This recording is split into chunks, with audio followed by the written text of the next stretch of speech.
Retour sur le plateau de ces matinales, mesdames et messieurs. Eva l'a annoncé tout à l'heure, juste après donc, la drague en direct avec André et Sylvain Conan. C'est un grand moment de télévision que nous avons vécu. Vous voyez, elle s'arrange, elle arrange même ses cheveux, tout ça. Mais bon, franchement, je ne comprends plus rien, vivement. Kadjim est avec nous. Je ne sais pas, si je dis icône, c'est simple, mais c'est quelqu'un que j'ai connu il y a quelques années. À l'époque, j'étais jeune pigiste dans un journal de presse écrite et je suis allé faire une interview et j'ai senti le potentiel. Et je suis très heureux, plus de 20 ans après, de le retrouver sur un plateau télé avec vraiment toute sa discographie et surtout son sens inné donc, de la composition. Kadjim, bonjour. Bonjour. Bienvenue chez vous. Merci.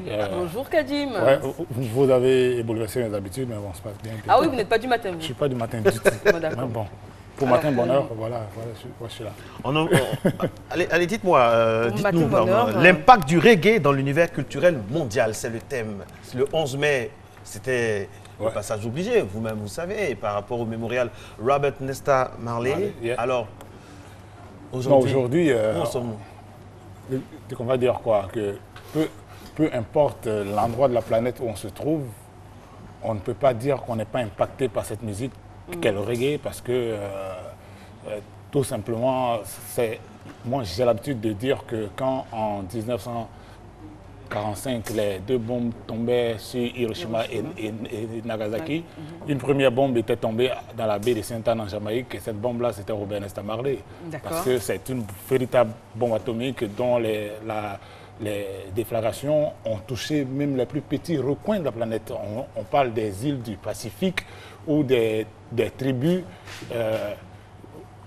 presque primitives connaissent le reggae, connaissent Robert Nesta Marley. Pour parler d'autres civilisations de la nôtre, précisément, vous, comment vous faites connaissance avec le reggae? Comment ce style musical vous fascine et vous décidez de vous y adonner? Moi, je me suis même interrogé comment le reggae arrive chez nous.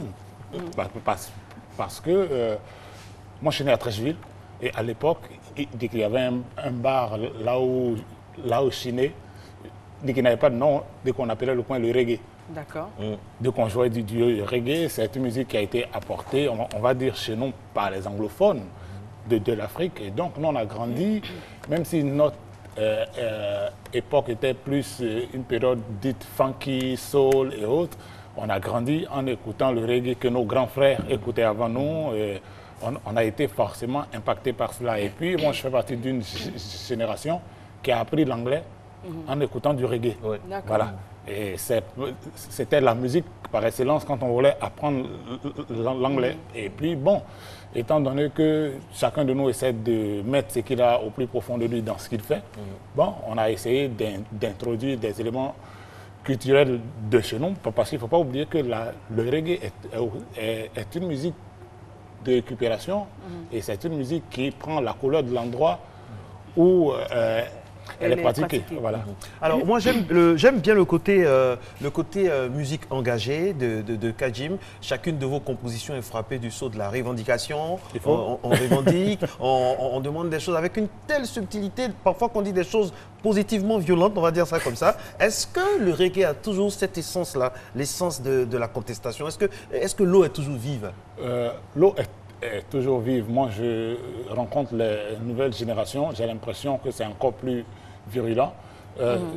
Ce qui se passe, c'est que Bob Marley lui-même l'avait dit, que le reggae ne prendrait sa vraie dimension que quand les Africains le réapproprieraient. Et ce qui est en train de se passer actuellement, c'est ça, c'est que la réelle créativité qu'on retrouve dans le reggae aujourd'hui vient de chez nous avec l'apport de nos langues, avec de nouvelles formes d'expression, avec l'ajout d'instruments traditionnels africains.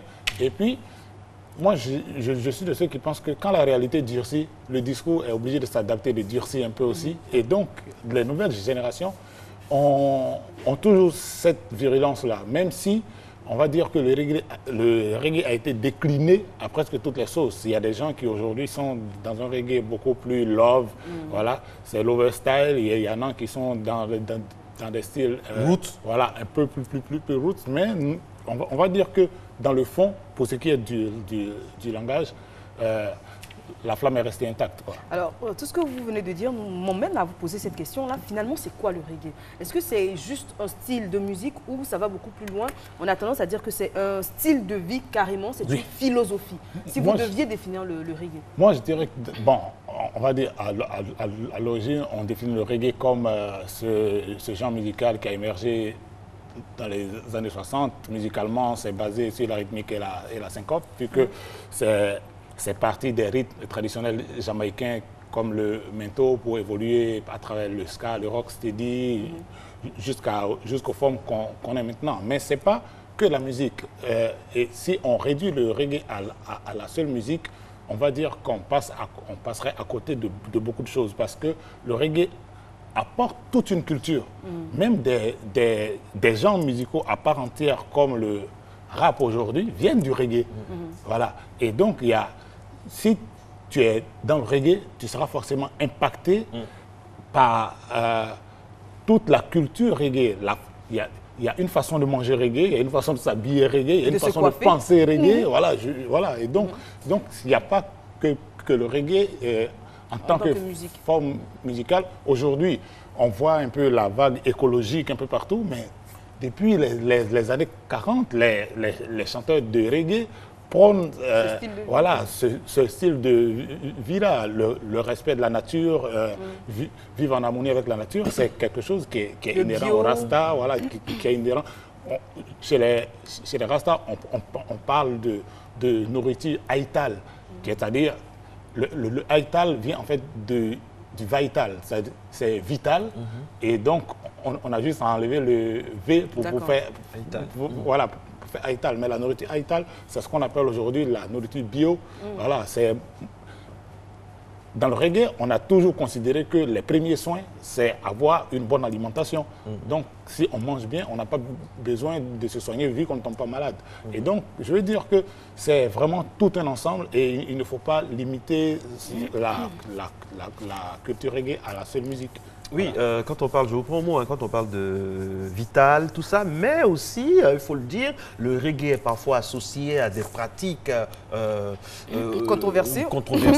Non, mais allez-y, quoi. Non, je vais. Dites-le. Donc, on dit souvent que quand on fait du reggae, c'est assimilé forcément à la prise de stupéfiants. Alors Alpha Blondy a l'habitude de dire qu'il ne faut pas enfumer le message. On ne peut pas réduire cette belle musique, cette belle création à un détail folklorique. Moi, pour moi, la ganja, parce que c'est de ça qu'il s'agit, c'est un détail folklorique. Moi, je suis crédible. Ceux qui me connaissent savent, j'ai jamais fumé. D'accord. Mais ça ne m'empêche pas de faire le reggae que je fais. Mais c'est une réalité. Est-ce que justement, ça fait partie de la culture dont vous parliez? Donc, il est important que les gens sachent d'où cela vient. Dans la culture Rasta, pas reggae, dans la culture Rasta, l'herbe fait partie on va dire, de tout un culte.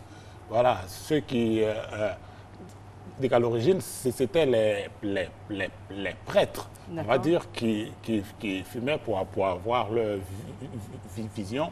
Et lors des cérémonies traditionnelles, les Crown Nation, justement, ceux-là utilisaient l'herbe, mais de façon sacramentelle.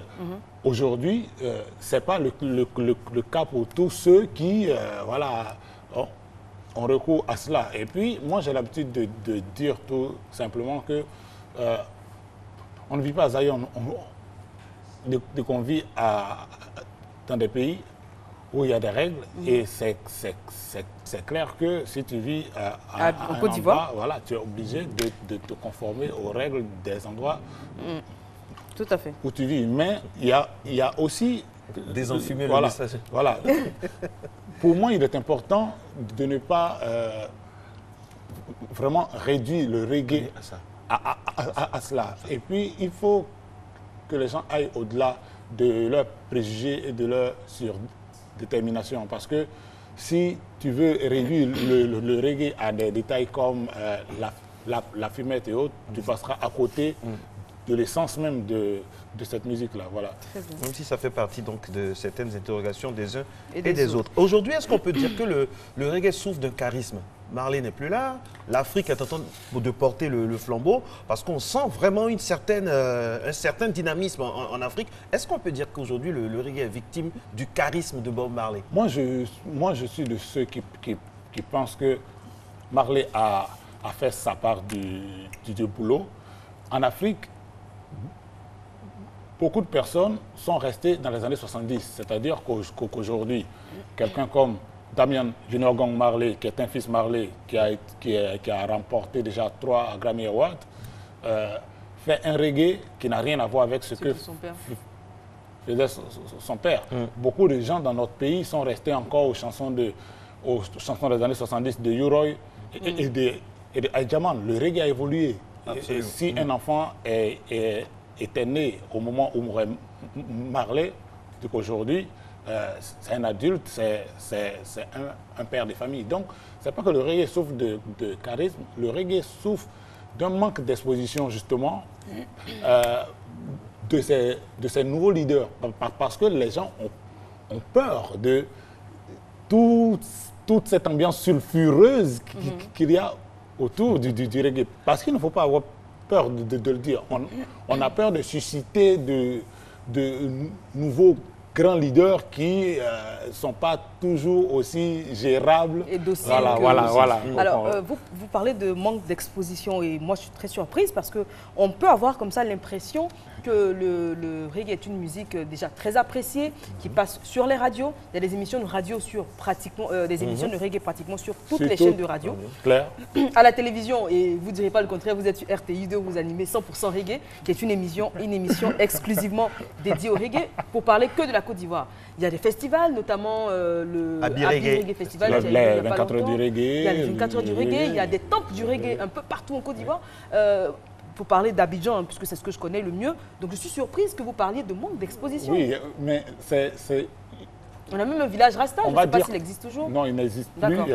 Mais je veux dire que c'est un peu l'arbre qui cache la forêt. Parce qu'il ne faut pas s'arrêter au fait qu'on a des émissions de reggae. Je veux dire, dans nos émissions, même de variété, il y a combien de chanteurs de reggae qui passent en réalité? Voilà. Il y a des émissions de reggae, certes, mais je veux dire, les chanteurs de reggae sont des gens dont on se méfie. Voilà. Les chanteurs de reggae sont des gens dont on se méfie. En termes de sponsoring, le genre musical qui a le plus de mal à susciter des sponsors, du financement, c'est le reggae. Parce que beaucoup de gens ne veulent pas s'associer au reggae à cause de cette image dite sulfureuse. Et puis, il ne faut pas oublier que le côté revendicateur du reggae fait peur à beaucoup de monde. Et donc,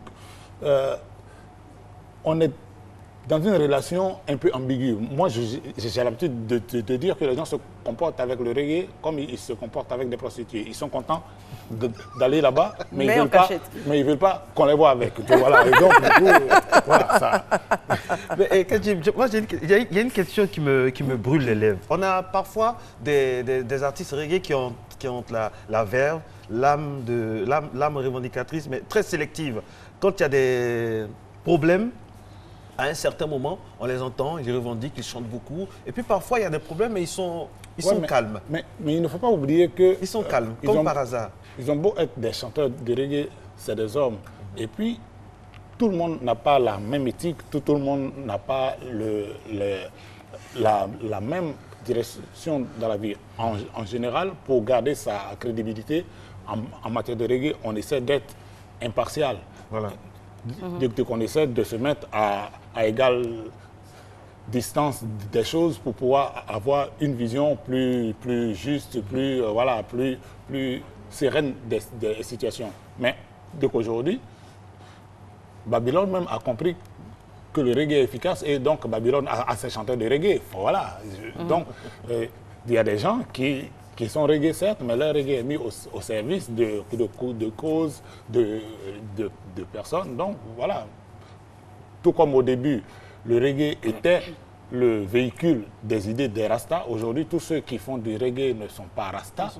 Voilà. Et donc, voilà. Et on parlera de la corrélation, parce que tout à l'heure, vous avez parlé de culture Rasta. qu'il fallait différencier donc, du reggae qui est la musique elle-même. On a Exactement. tendance à faire un amalgame. Mais avant d'y répondre, moi j'aimerais savoir la place de la Côte d'Ivoire. Parce que pendant longtemps, on a dit que la Côte d'Ivoire était la 3e capitale du reggae. Après Kingston et Londres, c'était Abidjan. Ouais, aujourd'hui, est-ce qu'on a toujours cette place-là? Sinon, pourquoi on l'aurait perdu ou pourquoi on serait monté? Il y a cette polémique-là, mais nous, au moment où les gens disaient qu'on était 3e, nous on disait qu'on était 2e. Parce qu'à Londres, c'est encore des Jamaïcains qui sont là-bas. Donc voilà. Voilà.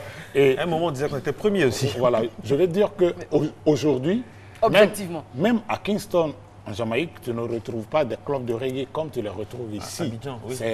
C'est des sound systems que tu retrouves. C'est quelqu'un qui met de la musique instrumentale et des chanteurs qui chantent dessus. Ce n'est pas des orchestres qui accompagnent des musiciens. Donc, c'est clair qu'Abidjan est une des places fortes du reggae mondial. Sur le rang, moi, je me garderai de le dire parce que de toute façon, on dira que mon jugement est biaisé.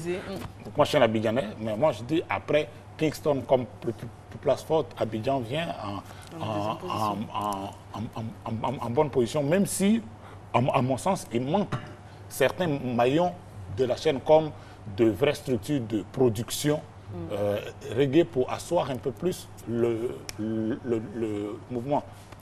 Parce qu'en réalité, la plupart des artistes du reggae de chez nous sont en autoproduction. Voilà. Ouais. Alors au-delà, Eva parlait tout à l'heure du classement, hein, du fameux classement, on est premier, deuxième, troisième. Au-delà de ce classement-là, dites-moi, vous, entre vous, artistes reggae en Côte d'Ivoire, c'est quoi la relation?